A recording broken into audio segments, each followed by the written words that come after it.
आणि आता निकालाच्या आधी घडामोडींना काही वेग आलेल्या आहेत, तर त्या संदर्भातल्या बातम्या बघूयात।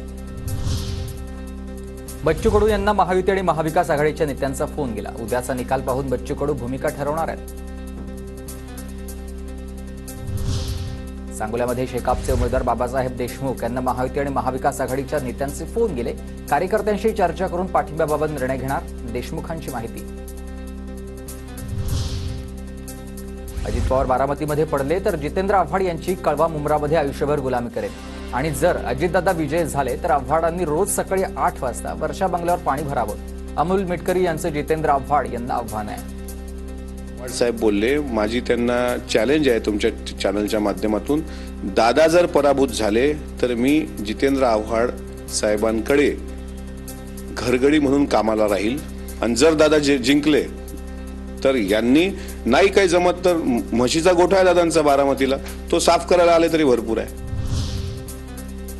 आमच्या 35 जागा निवडून येतील आणि अजितदादाच मुख्यमंत्री होतील। आम्हाला आता देवगिरी बंगला सोडून वर्षा बंगला गाठायचा आहे।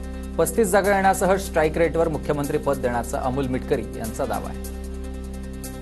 या महाराष्ट्राचे मुख्यमंत्री होतील, त्यांनी महाराष्ट्राचं मुख्यमंत्री व्हावं ही राष्ट्रवादी काँग्रेस पक्षाच्या प्रत्येक कार्यकर्त्याची भावना आहे। स्ट्राईक रेट आमचा उत्तम राहणार आहे उद्या, त्यामुळे मला असं वाटते 30 ते 35 जागा आमच्या उद्याच्या तारखेत निवडून येतील।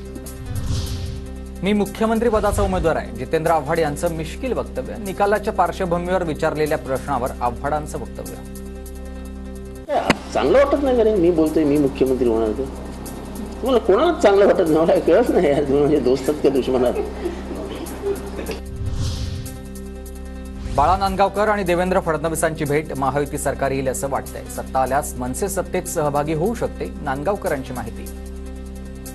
मला सांगितलं होतं, तर आता जर सत्ता आलीच येणारच आहे तर त्याच्यात कदाचित साहेब सहभागी पण होऊ शकतात, जर त्यांनीच बोललेलं असल्यामुळे बोलायला मला हरकत नाही। सगळ्यांनी मिळून ते सरकार बनवावं लागेल, महायुतीचं बनेल सरकार असं मला दिसतंय।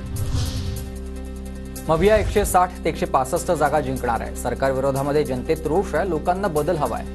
विजय वडेट्टीवार यांचं वक्तव्य। 160 ते 165 जागा महाविकास आघाडी खात्रीशीर सांगतो जिंकल्याशिवाय राहणार नाही। जयंत पाटलांना उत्तम ड्रायव्हिंग येतं, ते उत्तम राज्य चालवू शकतात। ठाकरेंनीही उत्तम सरकार चालवलेलं आहे, मात्र तिन्ही पक्ष एकत्र बसून मुख्यमंत्री पदाचा निर्णय घेऊ, राऊतांची माहिती। राज्यात हिंदुत्ववादी विचारांचं सरकार येणार, संजय राऊतांची 25 तारखेची सकाळ कदाचित आर्थर रोड जेलमध्ये जाईल। राऊतांच्या एक्झिट पोलवरील वक्तव्यावरून नितेश राणेंची टीका।